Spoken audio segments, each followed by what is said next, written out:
Hey everyone, come and join me for the dark and disturbing story that is Rumplestiltskin. Some people are familiar with this story, some people have never heard of it.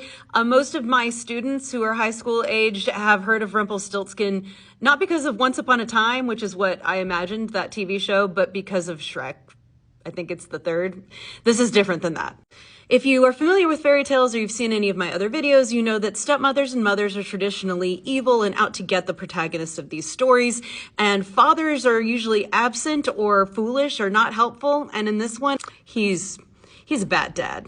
Because the whole conflict starts because this guy decides to brag that his daughter can spin straw into gold. And he starts telling everyone that, even though it is not true. And the king hears about it and he's like, I want a girl who can just make money for me. So he shows up and he's like, hey, heard your daughter can spin straw into gold?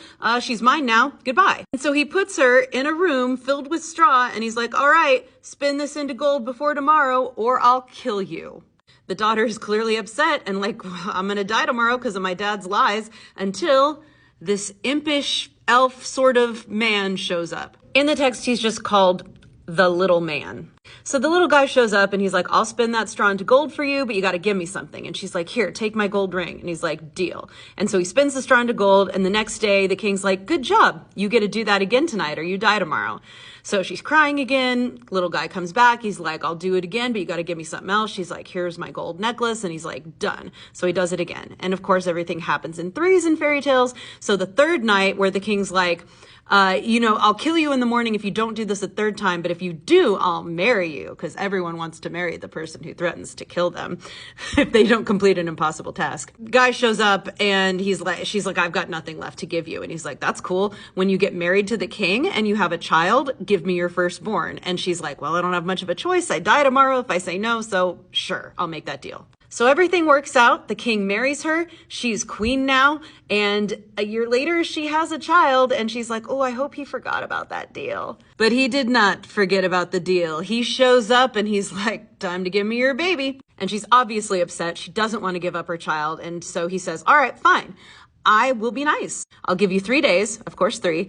And if you have guessed my name when I come back in 3 days, then you can keep your baby. And if you haven't, then it's mine. If you're familiar with fae stories or fairy folklore at all, magical folk always have this thing with their true names, that you can control them or have power over them if you know their true name. And that's certainly the case here.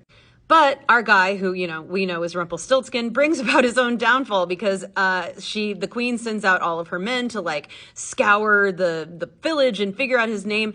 And they're out in the woods and they see him dancing around a fire, singing a little song called She'll Never Guess My Name. It's Rumplestiltskin. Yep, no one's gonna guess Rumplestiltskin. Yeah.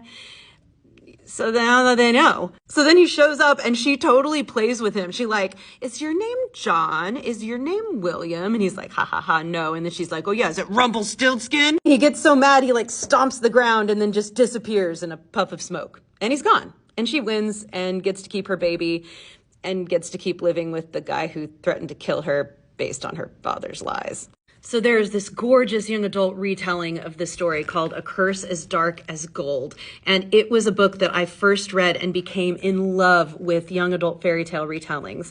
It's just beautifully done. Highly recommend it. And I also recommend my book that I always have to plug, also a fairy tale retelling of the 12 dancing princesses, or the shoes that were danced to pieces. It's called Dust Spells, Andrea Lynn. You can get it everywhere right now.